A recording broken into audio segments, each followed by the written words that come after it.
Fyodor Dostoevsky کی کتاب ذلتوں کے مارے لوگ، یہ اس کی کتاب پور پیپل اور پور فوک، دو نام انگلش میں ترجمہ ہوئے اس کے، اردو میں جو ترجمہ ہوا اس کا نام ہے ذلتوں کے مارے لوگ۔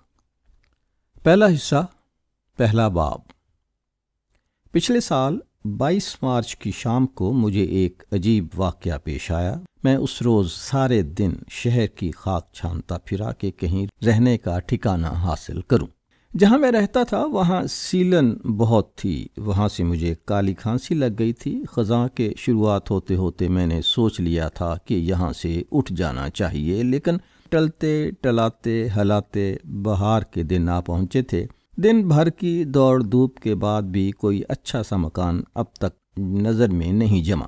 اول تو میں یہ چاہتا تھا کہ مکان الگ تھلگ ہو، ایسا نہیں کہ دوسرے لوگ بھی اسی میں رہتے ہیں اور وہیں میرا بھی ایک کمرہ ہے، اور پھر یہ بھی کہ اگر ایک ہی کمرے میں بسر کرنا ہے تو وہ کمرہ خوب کشادہ اور بڑا سا ہونا چاہیے اور کم سے کم کرائے کا۔ میں دیکھ چکا ہوں کہ گھٹے ہوئے مکان میں خیالات بھی آتے ہیں تو گھٹے گھٹے، اور میرا یہ ہے کہ کہانیاں سوچتے وقت میں کمرے میں ادھر سے ادھر ٹہلنا چاہتا ہوں۔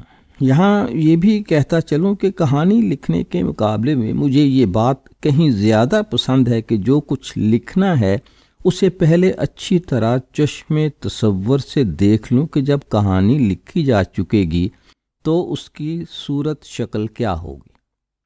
سچ یہ ہے کہ ایسا میں کوئی سستی کاہلی کی وجہ سے نہیں کرتا، بلکہ پتہ نہیں کیوں سارے دن میری طبیعت اکھڑی اکھڑی رہی۔ شام ہوتے وقت تو حال یہ تھا کہ میں خود کو بہت بیمار محسوس کرنے لگا، جیسے بخار چڑھنے والا ہو مجھے۔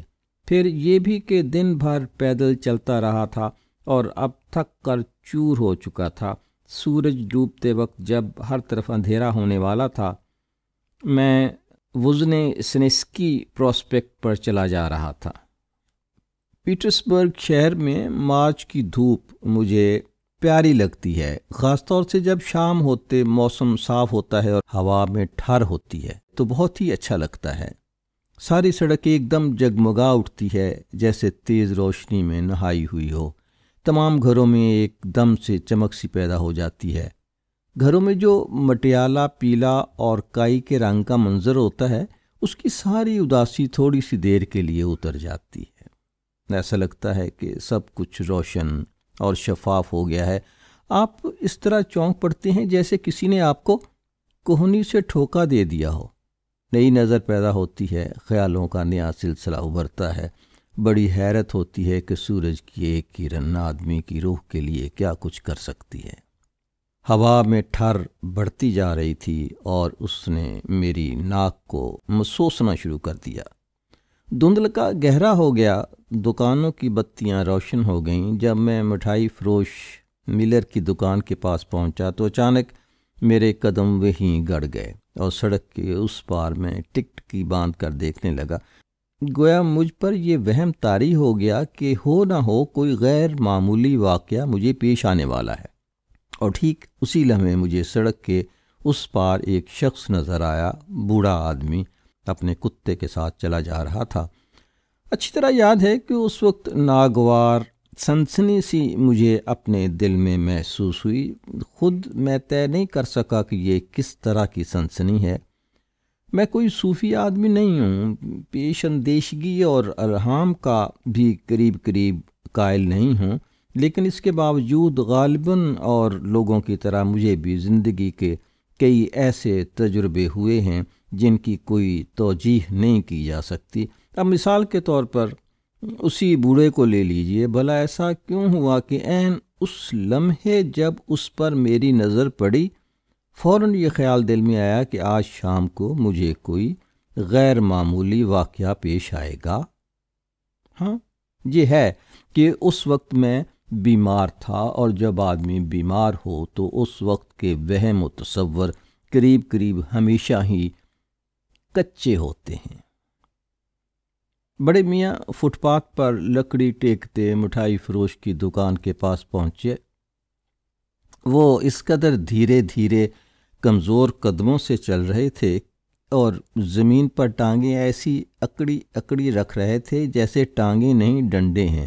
میں نے اپنی عمر میں کبھی ایسا عجیب اس درجہ بے ڈھنگی شکل و صورت کا آدمی نہیں دیکھا، اور پہلے بھی جب کبھی ملر مٹھائی والے کی دکان پر اس سے میری ملاقات ہوئی، ہمیشہ ایک تکلیف دہ اثر میرے دل و دماغ پر پڑا۔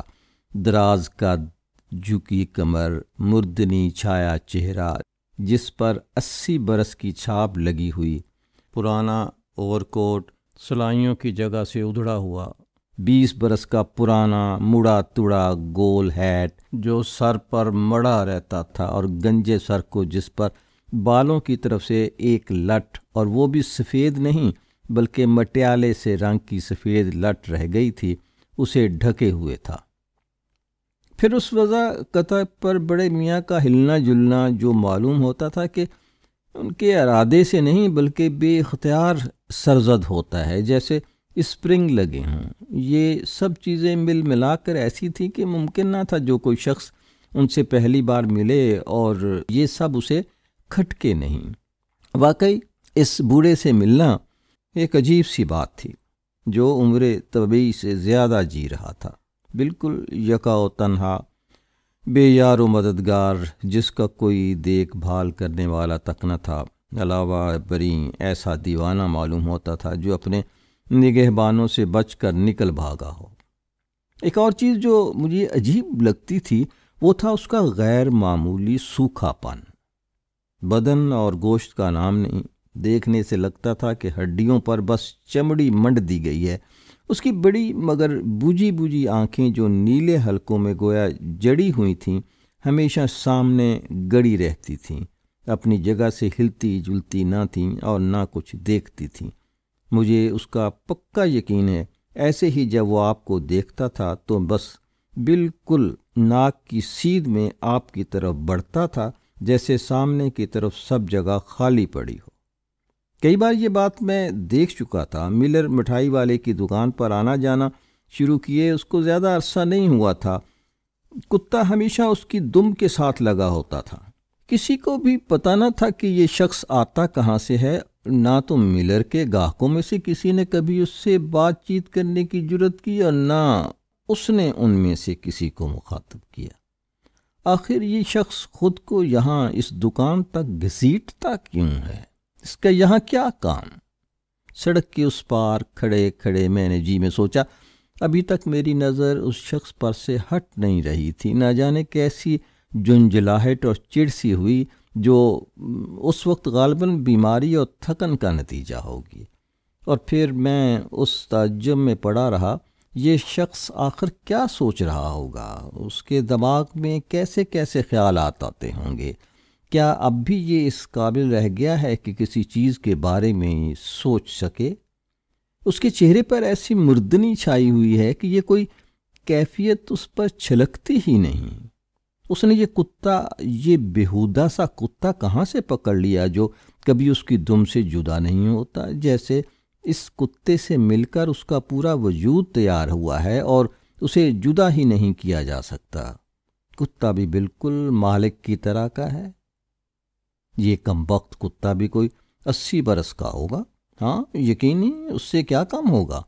اول تو یہی کہ کتا دیکھنے میں دوسرے تمام کتوں سے کہیں زیادہ عمر کا معلوم ہوتا تھا۔ جب پہلی بار میں نے اس کتے کو دیکھا تو نہ جانے کیوں خیال یہی آیا کہ ہو نہ ہو یہ کتا دوسرے کتوں جیسا نہیں ہو سکتا، سب سے نرالا ہے۔ اس کے بارے میں کوئی نہ کوئی بات عجیب اور افسانوی ضرور ہے، کوئی بڑی پر اسرار بات۔ ہو سکتا ہے کہ اس کتے کے بھیس میں کوئی خبیث روح ہو۔ اس کی قسمت کسی خاص پر اسرار اور انجانے بندھن میں اپنے مالک کی قسمت سے وابستہ لگتی ہے۔ اگر آپ کتے کو دیکھتے تو آپ بھی اس رائے سے اتفاق کرتے کہ اس غریب نے پچھلی بار جب کھانا کھایا تھا اس کو 20 برس تو گزر ہی چکے ہیں۔ کتا کیا تھا؟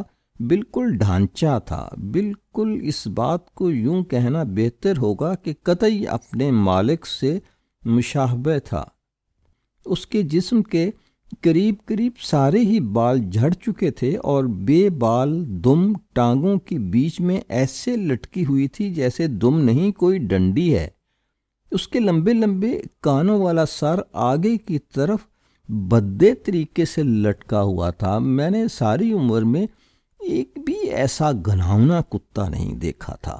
جب وہ دونوں سڑک پر اس طرح چلتے کہ آگے آگے مالک، پیچھے پیچھے کتا، تو کتے کی ناک مالک کے کوٹ کے دامن سے ایسی لگی رہتی جیسے گوند سے چپکا دی گئی ہو۔ ان دونوں کی چال اور اس کا حلیہ گویا ہر قدم پر پکارتا تھا، نہیں ہے ضعیفی سے اب کوئی چارہ، بڑھاپے نے گھیرا ہے پروردگارا۔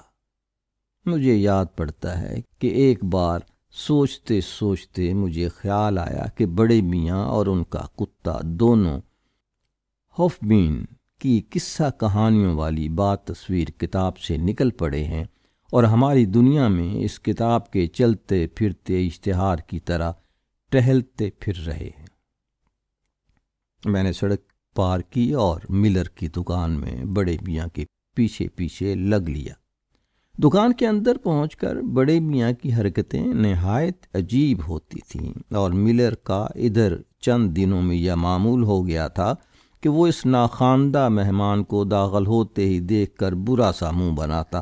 اول تو یہی کہ یہ انوکھا آنے والا کبھی کسی چیز کا آرڈر نہ دیتا تھا، ہر دفعہ سیدھا آتش دان کے پاس کونے میں چلا جاتا اور وہاں کسی کرسی پر بیٹھ جاتا۔ اگر آتش دان کے پاس کرسی پہلے سے گھری ہوتی تو اس کرسی پر بیٹھے ہوئے آدمی کے سامنے ہکا بکا کھڑا تکتا رہتا اور پھر وہاں سے مڑ کر ایسے جیسے کسی فکر میں الجھا ہو کھڑکی کے پاس دوسرے کونے کی طرف بڑھ جاتا، وہاں کوئی کرسی چن کر آہستہ آہستہ اس پر بیٹھ جاتا، اپنا ہیٹ اتارتا، اسے پہلو میں زمین پر رکھ دیتا اور ہیٹ کے برابر اپنی چھڑی ٹکا دیتا۔ اس کے بعد کرسی سے پیٹھ لگا کر پھیل جاتا اور 3-4 گھنٹے اسی طرح بے حس و حرکت بیٹھا رہتا۔ نہ تو وہ کبھی کوئی اخبار اٹھاتا، نہ منہ سے ایک حرف نکالتا، نہ کسی قسم کی آواز اس کے حلق سے نکلتی، بس بیٹھا ہے اور ناک کی سیدھ میں کھلے ہوئے دیدوں سے اس طرح خالی خالی اور بے جان نظروں سے ٹک ٹکی لگائے دیکھ رہا ہے کہ ہر دیکھنے والا یہی قیاس کرے کہ اس آدمی کے ارد گرد جو کچھ بھی ہو رہا ہے اسے نہ وہ دیکھ رہا ہے اور نہ سن رہا ہے۔ کتا بھی اسی جگہ 2-3 چکر کاٹنے کے بعد مالک کے جوتوں میں ناک ڈال کر اداس سا پڑ جاتا، لمبا سا سانس کھینچتا اور فرش پر دراز ہو جاتا۔ ساری شام یہ بھی یوں ہی پڑے پڑے گزار دیتا تھا جیسے فی الحال دنیا سے سدھار گیا۔ دیکھنے والے کو گمان ہو سکتا تھا کہ یہ دو وجود سارے دن کہیں مرے پڑے رہتے ہیں اور جب سورج ڈوبنے لگتا ہے تو ایک دم سے ان میں جان پڑ جاتی ہے تاکہ اٹھیں اور اٹھ کر ملر مٹھائی والے کی دکان تک ٹہلتے ہوئے پہنچیں اور وہاں کوئی پر اسرار خفیہ فرض ادا کر دیں۔ اس طرح 3-4 گھنٹے بیٹھنے کے بعد بڑے میاں بالآخر اٹھ کھڑے ہوتے، اپنا ہیٹ اٹھاتے اور جہاں بھی ان کا گھر تھا اس طرف روانہ ہو جاتے۔ کتا بھی ساتھ ہی اٹھ کھڑا ہوتا، وہ بھی جھکی ہوئی دم اور لٹکتا ہوا سر لیے دھیرے دھیرے مالک کے پیچھے بے اختیار لگ لیتا۔ دکان میں جب تک بڑے میاں بیٹھے رہتے، دکان پر ہر آنے والے گاہک ان سے کنی کتراتے اور تو اور کوئی ان کے پہلو میں بیٹھنے تک کا روادار نہ ہوتا، جیسے بڑے میاں کو دیکھ کر گھن آتی ہو۔ خود بڑے میاں کی اس بات پر نظر تک نہ پڑتی۔ اس دکان کے اکثر گاہک جرمن تھے۔ یہ لوگ اسی سڑک ووزنے سنسکی پراسپیکٹ کے ہر طرف سے یہاں جمع ہوئے تھے۔ ان میں بیشتر خود کسی نہ کسی کاروبار کے مالک تھے، یعنی ان میں فٹر، مستری، بیکری والے، رنگ ریز، ہیٹ اور زین ساز، غرض ٹھیک جرمن معنوں میں ہر قسم کے خاندانی لوگ۔ خود یہ دکان ملر مٹھائی والے کا کاروبار بھی خاندانی طرز پر چلایا جاتا تھا۔ دکان کا مالک بھی اکثر اپنے گاہکوں کی میز پر آ بیٹھتا اور ان کے ساتھ کافی پوش یعنی شراب پی لیا کرتا تھا، اس گھرانے کے کتے اور بال بچے بھی نکل کر گاہکوں کے پاس آ پہنچتے تھے، اور گاہک بھی کتوں اور بچوں کو پیار سے تھپکنے لگتے تھے۔ ان سب کی ایک دوسرے سے جان پہچان تھی اور وہ ایک دوسرے کی عزت کرتے تھے۔ جب مہمان جرمن اخباروں کی ورق گردانی میں مصروف ہوتے تو دکاندار کے اندرونی مکان کے دروازے سے جرمن گانے اگسٹین کی دھن ایک بوسیدہ پیانو پر بجتی سنائی دیتی۔ یہ دھن مالک دکان کی سب سے بڑی بیٹی بجایا کرتی تھی، جس کی سنہری گھنگریالی زلفیں تھیں اور ایسے لگتی تھی جیسے سفید ولایتی چوہیا۔ والز کی اس دھن کو عام طور پر لوگ پسند کرتے تھے۔ میں خود وہاں ہر مہینے کی پہلی تاریخوں میں جایا کرتا تھا تاکہ روسی رسالے جو وہاں آتے تھے پڑھ سکوں۔ جب میں اندر پہنچا تو کیا دیکھتا ہوں کہ بڑے میاں حسب معمول کھڑکی کے پاس ڈٹے ہوئے ہیں، اور کتا بھی حسب دستور ان کے قدموں میں پھیلا پڑا ہے۔ میں چپکا ایک طرف بیٹھ گیا اور دل ہی دل میں سوال کرنے لگا کہ بھلا یہاں جب کوئی میرا کام نہیں ہے تو آیا کیوں، اور پھر بھی ایسے وقت جب کہ میری طبیعت خراب ہے، مجھے جلدی سے گھر پہنچنا چاہیے اور چائے پی پلا کر بستر پر دراز ہو جانا چاہیے۔ میں کیا صرف اس لیے آیا ہوں کہ بڑے میاں کو گھورے جاؤں؟ مجھے الجھن ہونے لگی، بھلا مجھے ان سے کیا لینا دینا، اور اس نامانوس عجیب سے دردناک جذبے کا خیال آنے لگا جو بڑے میاں کو سڑک پر دیکھ کر مجھ میں پیدا ہوا تھا، اور ان سب بے کیف جرمنوں سے بھی مجھے کیا واسطہ؟ یہ کیسا نرالا موڈ ہے، بے سر و پا۔ یہ کیا حرکت ہے کہ چھوٹی چھوٹی باتوں پر جھنجھلاہٹ۔ یہ عیب ادھر کچھ دنوں سے مجھے اپنے اندر نظر آنے لگا تھا، اور اس نئی کیفیت نے خود جینے میں اور جیون کی صاف تصویر نظر کے سامنے رکھنے میں خلل ڈال رکھا تھا۔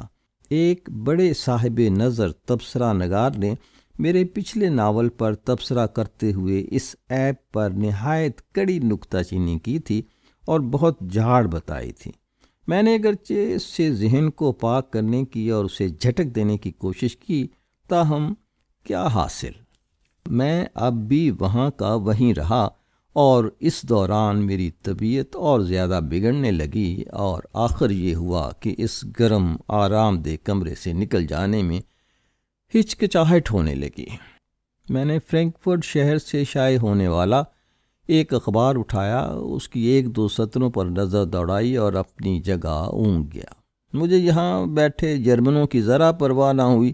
وہ لوگ اخبار پڑھتے، سگریٹیں پھونکتے، اور بیچ بیچ میں گھنٹے آدھ گھنٹے کے وقفے سے فرینکفرٹ کے اخبار کا کوئی ادھر ادھر کا ٹکڑا یا اس جرمن بزلہ سنج کا کوئی مذاق یا چٹکلا دھیمی آواز میں سنا دیتے جو سافر کے نام سے مشہور ہے۔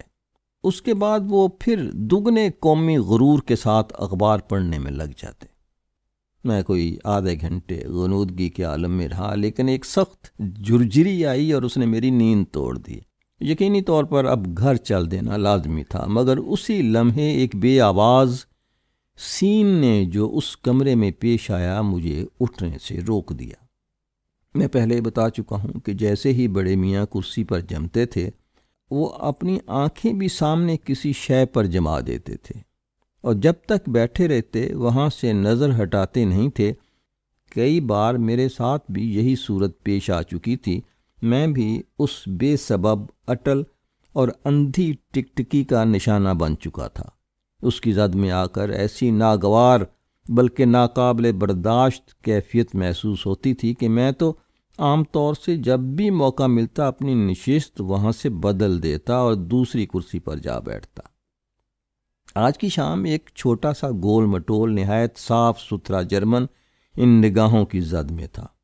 اس جرمن کے کالر خوب کلف لگے اور اکڑے ہوئے تھے، اور چہرہ غیر معمولی طور پر سرخ تھا۔ یہ شخص دکان میں حال ہی میں وارد ہوا تھا۔ وہ خود ربکا شہر کا دکاندار تھا، اور نام تھا اس کا آدم ایوانچ شولتس۔ مجھے بعد میں پتہ چلا کہ آدم ایوانچ اس دکان کے مالک ملر کا بہت بے تکلف دوست تھا، لیکن ابھی تک ان بڑے میاں سے یا دکان میں آنے والے دوسرے اکثر گاہکوں سے واقف نہ تھا۔ مزے سے شراب کی چسکیاں لیتے ہوئے اور ڈورفر بریز، اس زمانے کا ایک جرمن اخبار، وہ پڑھتے ہوئے اس نے جو ایک دم نگاہ اٹھائی تو دیکھتا کیا ہے کہ بڑے میاں اس پر نگاہیں گاڑے ہوئے تھے۔ اسے الجھن ہونے لگی، وہ بھی سارے جرمن شرفا کی طرح بہت زود رنج اور حساس تھا۔ یہ بات اسے عجیب اور توہین آمیز لگی کہ اسے یوں غیر مہذب طریقے سے گھورا جائے۔ اپنے غصے کو ضبط کر کے اس نے بد تہذیب مہمان کی طرف سے منہ پھیر لیا، منہ ہی منہ میں کچھ بڑبڑایا اور اخبار کو چہرے کے سامنے سپر کر لیا۔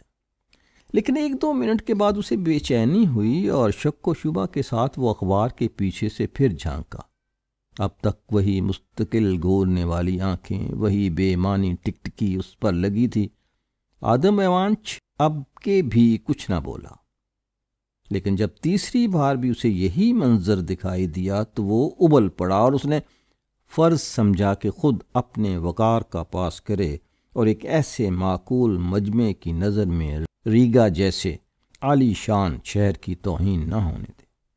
بظاہر اس وقت بزوں میں خود وہی ریگا شہر کے وقار کا محافظ تھا۔ برہمی کے انداز میں اس نے اخبار کو میز پر پٹک دیا اور زور سے اس ڈنڈی کو ٹھونکا جس میں اخبار لگا ہوا تھا۔ اپنی آن بان میں کھل کر، شراب کے نشے میں سرخ ہو کر، غصے اور توہین میں تپ کر، اس شخص نے اپنی چھوٹی چھوٹی سرخ اور سوجی آنکھوں کو اس دک کرنے والے بوڑھے پر جما دیا۔ ایسا لگتا تھا جیسے وہ دونوں، یعنی وہ جرمن اور اس کا مد مقابل بوڑھا، ایک دوسرے کو شدید نگاہ کی مقناطیسی قوت سے زیر کرنے کی کوشش کر رہے ہیں، اور دونوں منتظر ہیں کہ دیکھیں کون زیر ہوتا ہے اور آنکھیں جھپکا لیتا ہے۔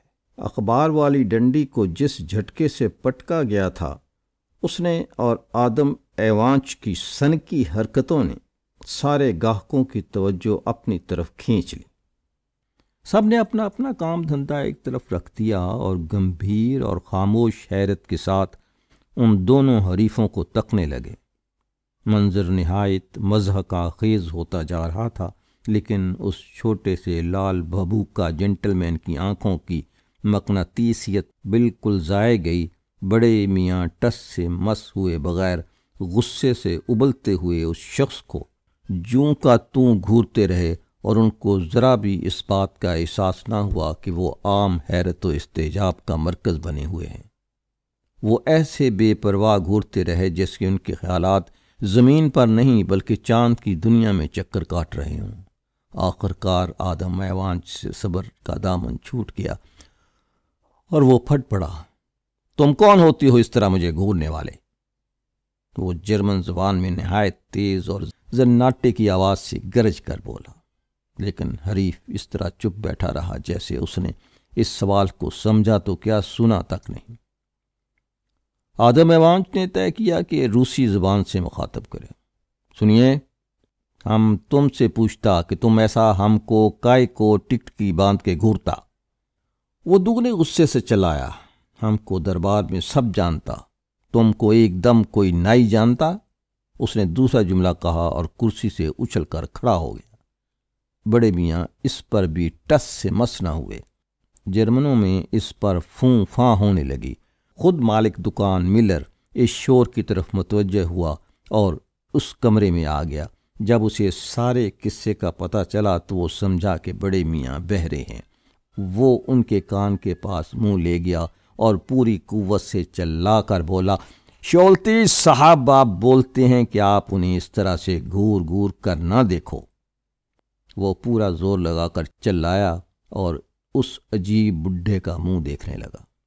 بڑے میاں نے بے اختیار ملر کی طرف دیکھا اور اچانک ان کا وہی چہرہ جس پر اب تک کسی قسم کا کوئی تاثر پیدا نہ ہوا تھا، اس پر کسی وحشتناک خیال، کسی بے چین ہلچل کے آثار نمودار ہوئے۔ ہاتھ پاؤں پھول گئے۔ وہ ہانپتے کانپتے جھکے کہ ہیٹ اٹھا لیں۔ جلدی جلدی انہوں نے ہیٹ اور چھڑی سنبھالی اور اپنی کرسی سے اٹھ کھڑے ہوئے، ایک رحم طلب عاجزانہ مسکراہٹ کے ساتھ جو اس بھک منگے کے چہرے پر پھیل جاتی ہے جسے غلط جگہ بیٹھ جانے کی وجہ سے اٹھا دیا گیا ہو۔ وہ کمرے سے نکلنے کو کھڑے ہو گئے۔ بیچارے بوڑھے کی اس بے زبان اور اطاعت شعار پھرتی میں کچھ ایسی درد بھری کیفیت تھی کہ اس پر ضرور ترس آ جاتا، دیکھنے والا دل مفسوس کر رہ جاتا۔ وہاں کے تمام لوگوں کا رویہ، جن میں خود آدم ایوانچ بھی شامل تھا، فوراً بدل گیا۔ یہ بات کھل گئی تھی کہ بڑے میاں کسی شخص کی توہین کرنا تو درکنار، اس بات کا ہر وقت احساس رکھتے تھے کہ ان کو کہیں سے بھی بک منگے کی طرح نکال باہر کیا جا سکتا ہے۔ ملر ایک نرم دل اور دیالو آدمی تھا۔ نہیں، اس نے بڑے میاں کی ہمت افزائی کے لیے ان کے شانوں پر تھپکی دیتے ہوئے کہا، بیٹھیے، دیکھیے نا، وہ مسٹر شولتس تو صرف یہ کہہ رہے تھے کہ انہیں گھورو نہیں۔ سرکار دربار میں نام آبرو والے آدمی ہوئے نا وہ۔ لیکن بیچارہ شاید اس کو بھی سمجھ نہ سکا۔ وہ پہلے سے بھی زیادہ بوکھلا گیا اور اپنا رومال فرش سے اٹھانے جھکا۔ رومال کیا تھا؟ نیلے رنگ کا ایک چیتھڑا تھا جو اس کے ہیٹ سے نکل کر زمین پر گر گیا تھا۔ اس نے اپنے کتے کو آواز دینی شروع کی، جو ابھی تک فرش پر بے حس و حرکت پڑا ہوا تھا۔ ایسا لگتا تھا کہ کتا تھوتنی پنجوں پر ڈالے گہری نیند سو رہا ہے۔ ازور کا بوڑھے نے اپنی کانپتی ہوئی سن رسیدہ آواز سے دھیرے دھیرے پکارا۔ ازور کا ذرا بھی نہ ہلا۔ ازور کا بڑے میاں نے دکھی ہو کر چمکارا اور اپنی چھڑی اس کو بھونکی، لیکن کتا اس پر بھی نہیں ہلا۔ چھڑی بوڑھے کے ہاتھ سے گر گئی۔ وہ گھٹنوں کے بل جھکا، اکڑوں ہوا اور ازور کا سر اپنے دونوں ہاتھوں سے اٹھایا۔ بیچارہ ازور کا، وہ مرا پڑا تھا۔ ازور کا چپ چاپ اپنے مالک کے قدموں میں مر گیا۔ بڑھاپے سے مرا ہوگا یا شاید بھوک کے مارے دنیا سے سدھار گیا ہوگا۔ بوڑھے نے اس مردہ کتے کو دم بھر ایسے دیکھا جیسے اس پر بجلی گر پڑی ہو، جیسے اس کی سمجھ میں نہ آ رہا ہو کہ ازور کا واقعی مر گیا۔ پھر وہ آہستہ سے پرانے خدمت گزار اور دوست کے پاس دو زانو ہو گیا اور اپنی زرد گال کتے کے مردہ تھوتن سے ملا دیے۔ دم بھر خاموشی چھائی رہی۔ ہم سب متاثر ہو گئے۔ آخر بیچارہ بوڑھا اٹھا۔ اس کا چہرہ قطعی پیلا پڑ گیا تھا اور خود بے کلی سے کانپ رہا تھا۔ اسے بھوسا بھروا کر رکھا جا سکتا ہے، رحم دل ملر نے کہنا شروع کیا۔ اسے فکر تھی کہ بوڑھے کو کسی طرح دلاسا دیا جائے۔ آپ چاہیں تو اسے اچھی طرح بھوسا بھروا کر محفوظ کیا جا سکتا ہے۔ فیودور کارلوچ کریگر یہ کام بہت اچھا کرتے ہیں۔ بھوسا بھرنے میں فیودور کارلوچ کریگر کو بڑی مہارت حاصل ہے۔ ملر نے بوڑھے کی چھڑی زمین سے اٹھا کر پکڑاتے ہوئے یہ بات پھر دہرائی۔ ہاں، میں بہت اچھی طرح یہ خدمت انجام دے سکتا ہوں، خود جناب کاریگر نے آگے بڑھتے ہوئے بہت خوش اخلاقی سے کہا۔ وہ لمبے قد اور اکہرے بدن کا شریف جرمن تھا۔ اس کے بال الجھے ہوئے اور سرخ تھے اور نکیلی ناک پر اینک چڑھی ہوئی تھی۔ فیودور کارلوچ کریگر ہر قسم کی عمدہ بھرائی کے نہایت ماہر کریگر ہیں۔ ملر نے اپنے خیال پر خوش ہو کر اس جملے کا اضافہ کیا۔ جی ہاں، میں ہر قسم کے اعلیٰ درجے کی بھرائی کر سکتا ہوں۔ جناب کریگر نے ملر کے خیال کی تصدیق کر دی، اور میں آپ کے کتے کا یہ کام تو مفت میں کر دوں گا۔ کریگر نے بے غرض خدمت کے ذریعے اپنی بڑائی جتانے کی کوشش کرتے ہوئے اتنا اور کہہ دیا۔ نہیں، ایسا نہیں، ہم تم کو بھوسا بھرائی کے روپیہ دے دے گا۔ آدم ایوانچ شولتس نے قریب چیختے ہوئے کہا۔ وہ دگنا سرخ ہو گیا۔ اب جوش میں آ کر فیاضی کا مظاہرہ کرنے کی اس کی باری تھی۔ اپنی سادہ دلی سے وہ سمجھ رہا تھا کہ اس سانحے کی ذمہ داری اسی پر ہے۔ بوڑھا خاموشی سے یہ سب کچھ سنتا رہا، جیسے کچھ بھی سمجھ میں نہ آ رہا ہو۔ اس کا سارا بدن پہلے کی طرح اب بھی تھر تھرا رہا تھا۔ فرسٹ کلاس برانڈی کا ایک جام پیتے جاؤ، ملر نے زور سے کہا۔ اس نے دیکھا کہ پر اسرار مہمان دکان سے نکل جانے کی فکر میں ہے۔ برانڈی کا جام لایا گیا۔ بوڑھے نے غیر ارادی طور پر جام ہاتھوں میں لے لیا، لیکن اس کے ہاتھ کانپ گئے، اور اس سے پہلے کہ وہ جام کو ہونٹوں تک لے جا سکے، آدھی شراب چھلک گئی۔ اس نے گھونٹ بھرے بغیر ہی جام کو تھالی میں رکھ دیا۔ پھر ایک عجیب طرح کی بے ربط مسکراہٹ کے ساتھ بوڑھا وہاں سے تیز تیز مگر ڈگمگاتی چال سے باہر نکل گیا۔ ازورکا کو وہیں دکان کے فرش پر پڑا چھوڑ گیا۔ ہر شخص سکتے میں تھا اور چیمگوئیاں سنائی دے رہی تھیں۔ افسوس، ہاں کیا دردناک بات ہوئی ہے، جرمن گول گول آنکھیں گھمائے ہوئے ایک دوسرے سے کہہ رہے تھے۔ لیکن میں بوڑھے کے پیچھے پیچھے ہو لیا۔ دکان سے چند قدم آگے بڑھ کر داہنے ہاتھ پر ایک سایہ دار گلی تھی، تنگ و تاریک اور بڑی بڑی حویلیوں سے گھری ہوئی۔ کسی شے نے میرے کان میں پھونکا کہ بڑے میاں اس طرف مڑے ہوں گے۔ موڑ سے دوسری عمارت ابھی زیر تعمیر تھی اور اس پر باڑ لگی ہوئی تھی۔ عمارت کے گرد جو باڑ تھی وہ قریب قریب راستے کی بیچ تک بڑھی ہوئی تھی اور باڑ کے چاروں طرف پیدل چلنے والوں کے لیے پٹڑی بنا دی گئی تھی۔ باڑ اور زیر تعمیر عمارت سے جو ایک گپ اندھیرا کونا سا نکل آیا تھا، اس میں بوڑھا مجھ کو نظر آیا۔ وہ لکڑی کی پٹڑی کے کنارے بیٹھا تھا اور سر دونوں ہاتھوں سے تھامے تھا، کوہنیاں گھٹنوں پر ٹکا رکھی تھیں۔ میں اس کے برابر جا بیٹھا۔ سنیے میری بات، میں نے کہا۔ میری سمجھ میں نہیں آ رہا تھا کہ بات کہاں سے شروع کروں۔ اب آپ آزورکا کا غم نہ کیجیے، چلیے میں آپ کو گھر پہنچا دوں۔ صبر کیجیے، میں ابھی گاڑی بلائے لاتا ہوں۔ آپ کہاں رہتے ہیں؟ بڑے میاں نے میری بات کا کوئی جواب نہ دیا۔ میری سمجھ میں نہ آیا کہ اب کیا کیا جائے۔ گلی میں راہ گیروں کا بھی پتہ نہ تھا۔ ایک دم بوڑھے نے میرا بازو تھامنے کی کوشش کی۔ دم گھٹا جاتا ہے، اس نے گھٹی گھٹی بھرائی آواز میں کہا، جو بمشکل سنی جا سکتی تھی۔ دم گھٹا جاتا ہے، چلیے آپ کو گھر لے چلوں، میں نے زور سے کہا۔ میں خود اٹھ کھڑا ہوا اور اسے زبردستی اٹھاتے ہوئے بولا، آپ کو چائے پینی چاہیے، بستر پر آرام کرنا چاہیے۔ میں گاڑی لیے لیتا ہوں، ڈاکٹر کو بلا دوں گا۔ ایک ڈاکٹر سے میری جان پہچان ہے۔ یاد نہیں کہ اور میں نے اس سے کیا کہا۔ اس نے اٹھنے کی کوشش کی لیکن پھر زمین پر ڈھہ گیا اور اسی گھٹی بھرائی آواز میں کچھ بڑبڑانے لگا۔ میں اور نزدیک جھکا اور اس کے لفظوں پر کان لگا دیے۔ واسیلیفسکی جزیرے میں، بوڑھے نے خرخراتی ہوئی آواز میں کہا، چھٹی سڑک، چھٹی سڑک۔ وہ بالکل چپ ہو گیا۔ تو کیا آپ واسیلیفسکی جزیرے میں رہتے ہیں؟ تب تو آپ ادھر نہیں مڑے، بائیں طرف مڑنا چاہیے تھا، داہنی طرف نہیں۔ کوئی بات نہیں، میں آپ کو ادھر لے چلتا ہوں۔ بوڑھے نے کوئی حرکت نہ کی۔ میں نے اس کا ہاتھ تھاما لیکن وہ ایسے گرا جیسے مردے کا ہاتھ ہو۔ میں نے اس کے چہرے پر گہری نظر ڈالی، اسے چھو کر دیکھا۔ وہ دنیا سے سدھار چکا تھا۔ مجھے ایسے لگا جیسے یہ سب خواب میں دیکھ رہا ہوں۔ اس حادثے نے مجھے بڑا پریشان کر دیا اور اسی اثنا میں میرا تپ و لرزہ بھی آپ سے آپ جاتا رہا۔ بڑے میاں کے مکان کا پتہ لگ چکا تھا۔ معلوم ہوا کہ وہ واسیلیفسکی جزیرے میں نہیں بلکہ یہیں اسی علاقے میں چند قدم پر رہتے تھے، کلوگن بلڈنگ کی 5ویں منزل پر، ٹھیک چھت کے نیچے۔ بڈھے کا ایک فلیٹ تھا جس میں چھوٹی سی ڈیوڑی تھی اور بڑا کشادہ سا نیچی چھت کا کمرہ۔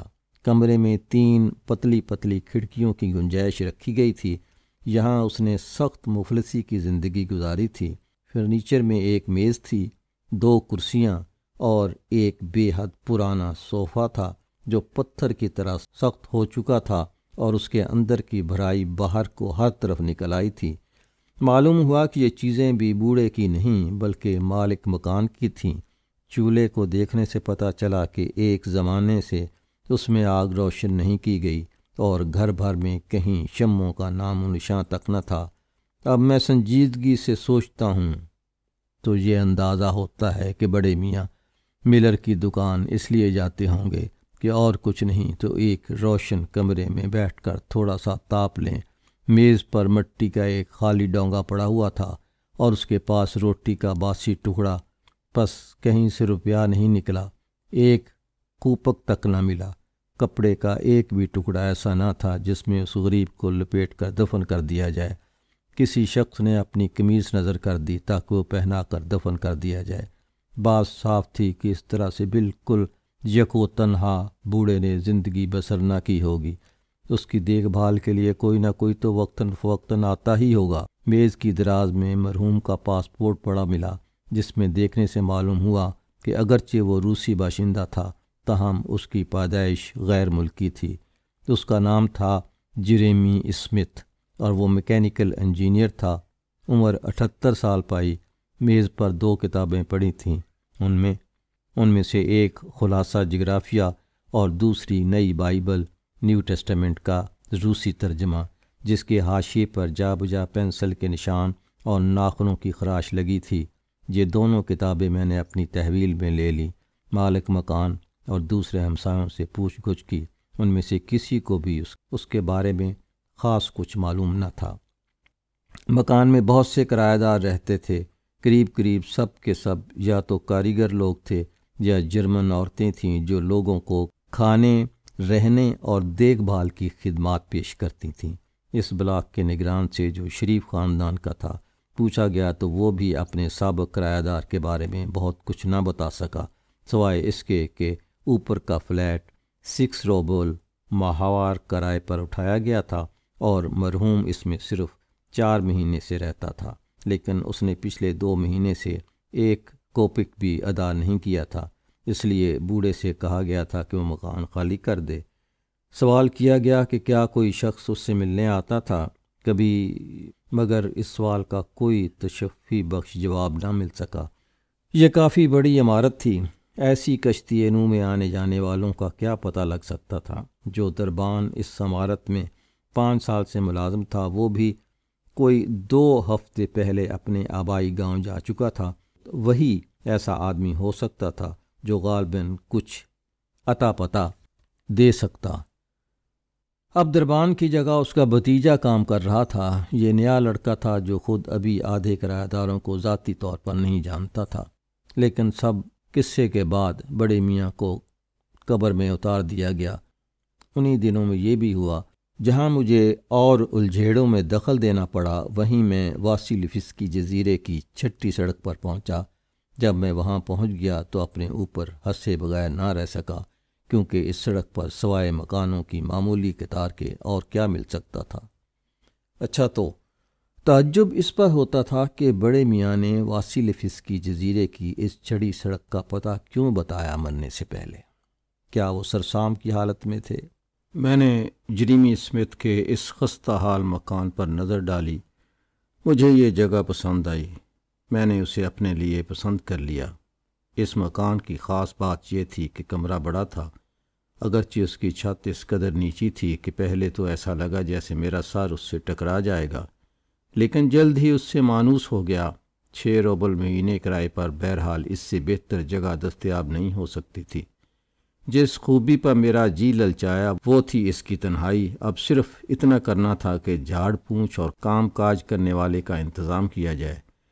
کسی ملازم کے بغیر میں قطعی نہیں رہ سکتا۔